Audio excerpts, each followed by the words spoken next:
Taga saan ka bro? Gimba. Gimba. New breed na Rider 150 mga kabro. Pero yung kanyang makina parang pang reborn na. Na bro? Pandaring nga natin. Galing dati dito si kabro. Maingay itong makina niya. Pinayos lang niya saglit yung wirings nung nakaraan.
Okay, palamigin na natin mga kabro.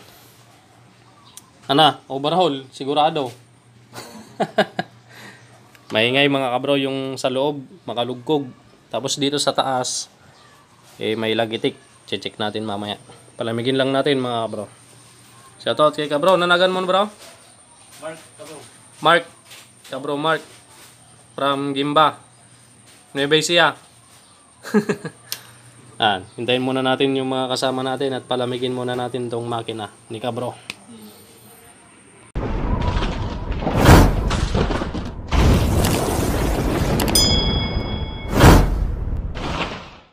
Okay! Nabaklas na namin, naibaba na yung makina at nabaklas na yung cylinder head at cylinder block, pati yung magneto cover. At dito may nakita si Brother Lito dito. Ito sa may strainer. Nasa yung strainer niya, Brad? Tinanggal na yung strainer. Ayan o, may mga sumama. At ba't may tanso? May uod bro. May bulate. Ayan o. Naku! Parang ngipin-ngipin ng gear to ah.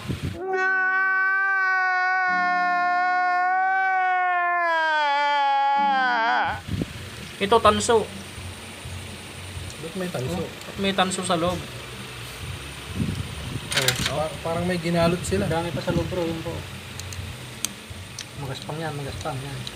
Oh. Ayan, bakal. Parang plastic eh.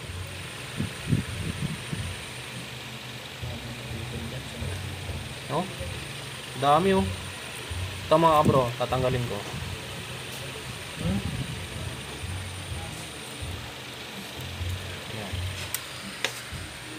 Ima-microscope natin to. Ima-microscope natin kung ano tong mga nandito. Bakal to no. Alloy. Tingnan natin. Pag nabuksan natin loob, baka mamaya kulang na siya na isang gear. Saan kuya? May magneto, yan. Ayan mga kabro, galing sa loob ng makina. Oh. Itong nakakapagtaka, ba't may tanso siya? Yan. May wire siya sa loob. Dalawang wire yan. Grabe. Dito ang galing yung brother, yung wire. Dito. Nasira ba yung stator niya? Bubuksan natin to, sigurado marami pa sa loob to. Ito lang ang mga may wire din. Marami pa sa loob to. Hindi, baka ito pa yung kung dati. Di ba may tama yung magneto? Oo. Ayun o, may mga tama yung magneto niya. Natanggalan ng tornilyo dati to. Tignan mo yung tornilyo ng magneto. Napalitan na. Stainless. Nasira yung stator dati. tinamaan, ito yung naiwan. Ito yung tanso. Galing sa light coil yung tanso. Yan. Okay. Sigurado marami pa dyan sa loob. Buksan pa natin. Okay, wala na. Wala na to. Wala na. Nabaklas na mga bro, pero wala naman tayong nakitang durog-durog na bearing or gear. At okay naman lahat mga kabro. Chinek natin lahat ng pilot bearing, mga transmission bearing, goods naman. Ang problema lang nito, siguro may history na ng pagkasira nung kanyang tornilyo sa magneto dati ito. Ayan, makikita nyo maraming tama yung magneto. Natanggalan na siguro ng tornilyo to dati, yung allen. At makikita natin dito, halata mo yung nagputulan ng tornilyo. Ayan, kagaya nyan. Kaya siguro may tanso-tanso sa loob. Okay? Ayan, may tanso galing sa stator. So, yun lang yung naging problema nito mga bro. Kaya sa loob wala naman. Ang papalitan lang natin ngayon dito, connecting rod, dalawang bearing. At yung kanyang block, depende kay ka bro kung papapalitan niya ng brand new to or yung replacement lang mga bro, dahil may kanal na to. Ayun o. May kanal na yung kanyang sleeve. Kaninang pagtanggal ng cylinder head, may langis-langis na yung ibabaw ito. Tapos yung ring na ilagay mo na ba Brad? Nasaan na yung ring? Salpak natin tong ring. Tapos ayan yung gap niya mga bro. Makita. Yun yung gap mga kabro. Kita nyo ba? Ay mag-focus. Ayun. So ngayon titesting pa natin. Tatanggalin pa natin yung mga ring. At ilulusot natin kung dire-diretso na bang malalaglag. Eh sigurado palit block.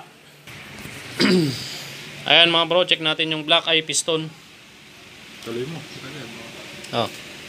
Ayun. Diretso laglag na mga kabro. Ibig sabihin malug na. Maluwang na. Isa pa. Kahit mababaw lang.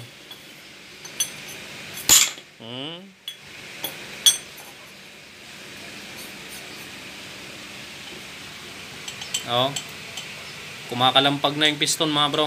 Ano bro, sukatan replacement lang. Tanong madikaw na yung mapanginaan. 68 o standard?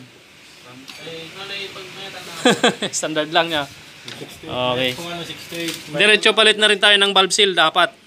Okay, para refresh yung kanyang motor. At itong kanyang dalawang sigunyal bearing, papalitan na natin to. Tignan nyo.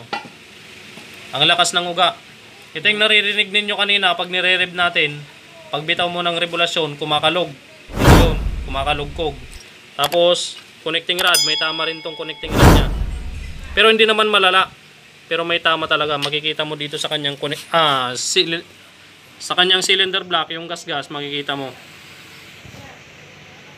Uy, mag-focus ka naman. Yan. Okay, kita nyo yung gas-gas sa ibaba. Indikasyon na may tama yung connecting rod mga kabro. Yan. Kabilaan yan mga kabro. Game.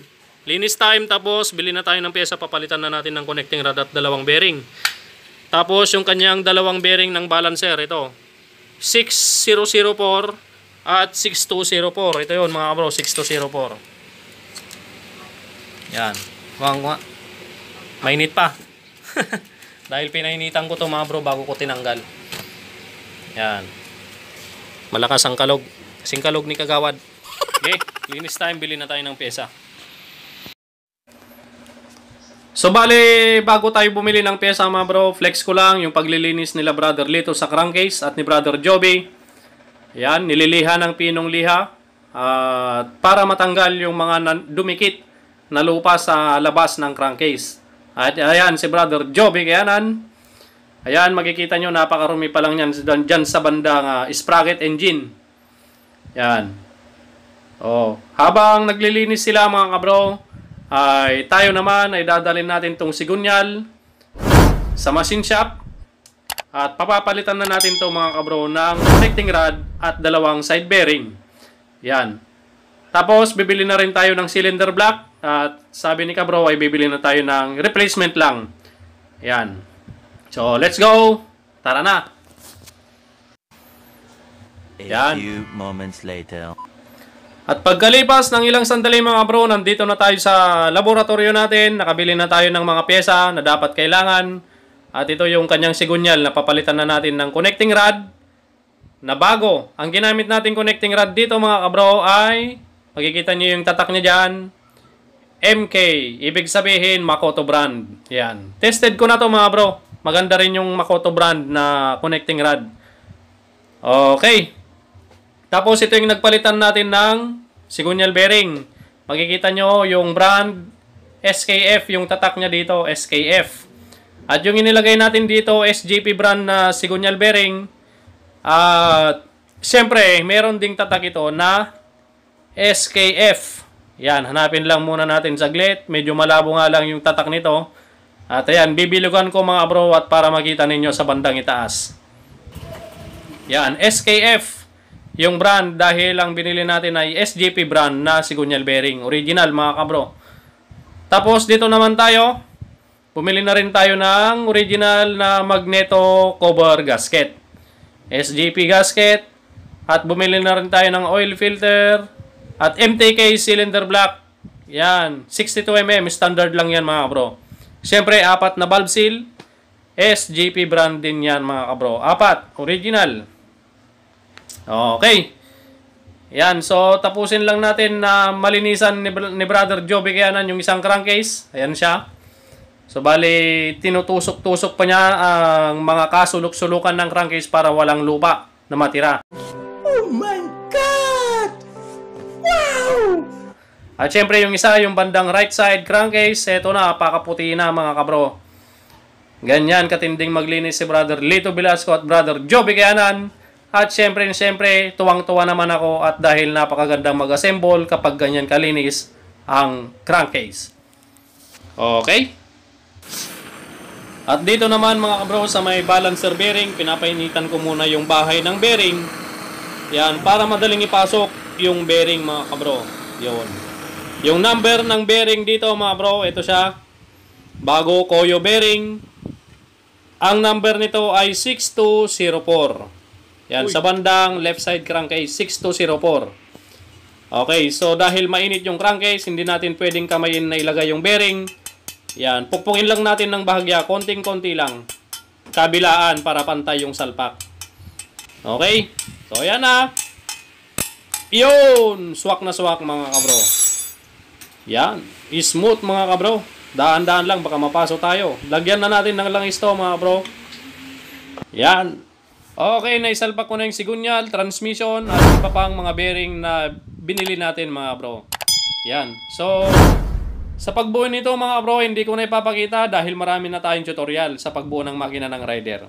Yan. So, ipapakita ko na lang sa inyo mamaya pag nabuo natin itong makina. One eternity later. Okay, tapos na mga kabro. Rider 150 Reborn. Ay, Reborn. New breed. Reborn.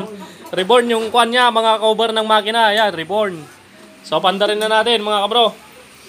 So, bali natagalan tayo ng konti dahil yung wire harness, pinalitan natin. Yung bagong kabit na binili ni kabro ay medyo falsifikado. Kaya binalik natin yung stock. Inayos na lang natin yung mga connection niya dito sa harap dahil may mga putol-putol na rin.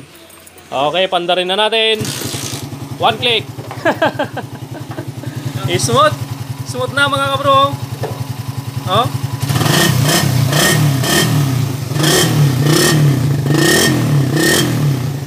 Stable na rin yung RPM niya mga kabro. Kasi kanina dati yan, gumaganon-ganon yan. Yan, pumipitik-pitik dati. Nung bago yung wire harness niya, itong RPM niya pumipitik-pitik, gumaganon-ganon nung yung brand new na wire harness ang nakakabit. Pero ngayon, binalik natin yung stock, yung original niya. Okay na, steady na siya. Ganito. Steady na siya mga bro, hindi na siya gumaganon-ganon. Oh. Okay na. Tapos, pag nirev natin, okay na rin.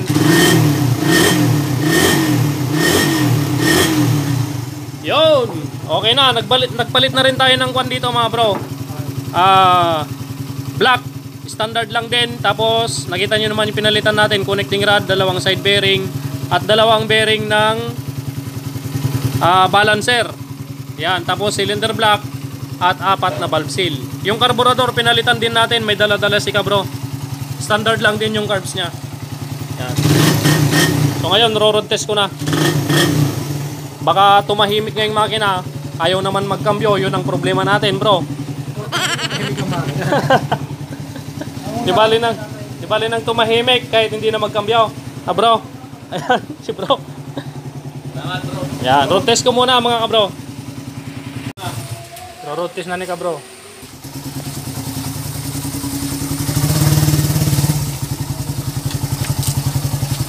Yeah, atras! Atras, brother! Atras! Hop! Hop! Hop! Hop! Ano pa yata akong pasagasaan, brother, ah.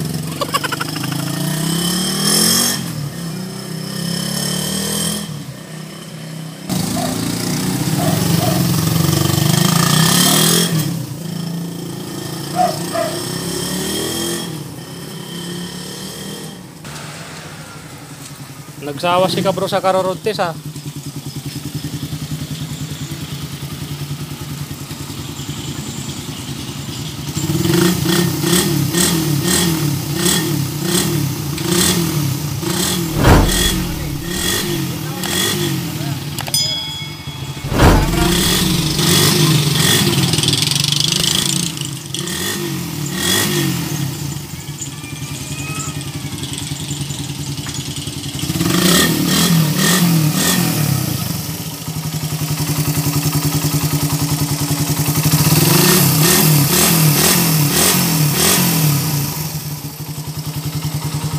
Okay na mga kabro. Shoutout kay Kabro.